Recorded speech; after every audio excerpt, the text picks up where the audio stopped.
Welcome to this lesson about Fourier analysis. Fourier is a French mathematician that discovered that any periodic signal can be decomposed in a summation of sinusoids, and these sinusoids are a discrete number in the frequency domain. Each one of them is an integer multiples of fundamental frequency. So what Fourier was saying is that if you have a periodic signal like this, you can say this periodic signal is the summation of sinusoids. Each one of these sinusoids is a frequency integer times the fundamental frequency f0. You have an example here. I want to show here how to compose a rectangular wave like the summation of sinusoids. Each one of these sinusoids is a complex exponential. So we have a complex exponential rotating in the two directions, so that the summation is a real number. And you see what happens if you sum 15 harmonics together, and the sum of these harmonics is always real because the imaginary part is cancelling, and you get the rectangular wave. So Fourier was looking for periodic signals, but you can generalize the Fourier transform to any signal instead of being a periodic. The Fourier transform is obtained with this formula. X of f is the Fourier transform of the signal x of t, is unique. X of f is complex, and the absolute value and the phase are the amplitude and the initial phase of the complex exponential you see here. So you are summing many complex exponentials of all the frequencies, and you can change the amplitude of these complex exponentials by multiplying x of f.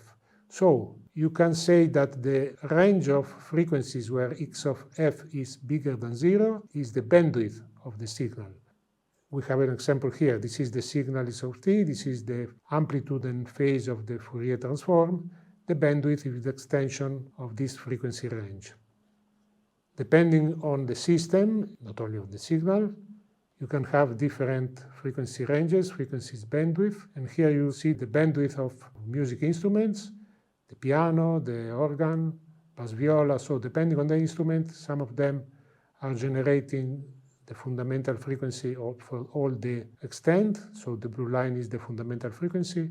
The orange line, the orange part, is the harmonics which are generated by the resonance happening in the body of the instrument.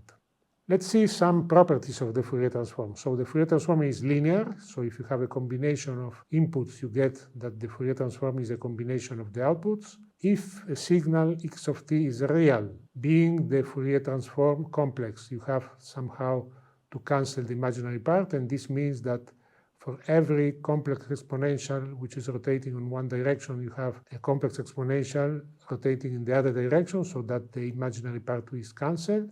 And this means that x of f is the conjugate of x of minus f. You have here an example of the Fourier transform of a cosinus. The cosinus is two complex exponential rotating at frequency f0, one in one direction, one in the other direction. So the Fourier transform is two impulses, one in minus f0, one in plus f0. The amplitude is half of the amplitude of the cosinus, so that when you compose the real part, you get a divided by 2 plus a divided by 2, which is a. I want to mention what happens if you delay a signal. So if you delay a signal, you are delaying the complex exponential that made the signal, and each complex exponential is delayed by the same quantity, but this means you are changing the phase in a way that is proportional to the frequency. So you are taking away or moving this tau range, you are moving along the signal by a number of cycles which is proportional to the frequency.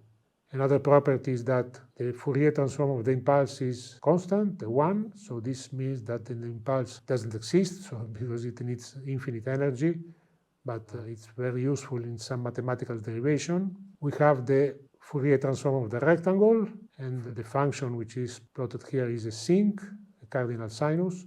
And we have also what happens when the Fourier transform is scaled. So if you scale the time axis, it means that you are making the signal more fast or slow, so you are compressing or expanding the time axis of the signal. If you make the signal more fast, you need more frequencies. And in fact, this A, which is multiplying t, here is dividing f. So they move in a different direction. If you make a signal more quick, you need more frequencies, so the bandwidth is becoming bigger.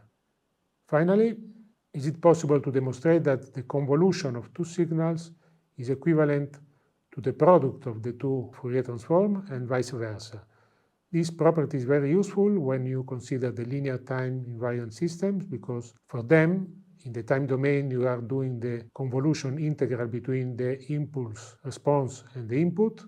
This becomes in the Fourier transform, when you do the Fourier transform of the input and the Fourier transform of the impulse response and of the input again, you have that you need the product, which is much more easy to be done. And with this property, we can demonstrate a lot of properties of the linear time invariant systems, which will be in the next lesson.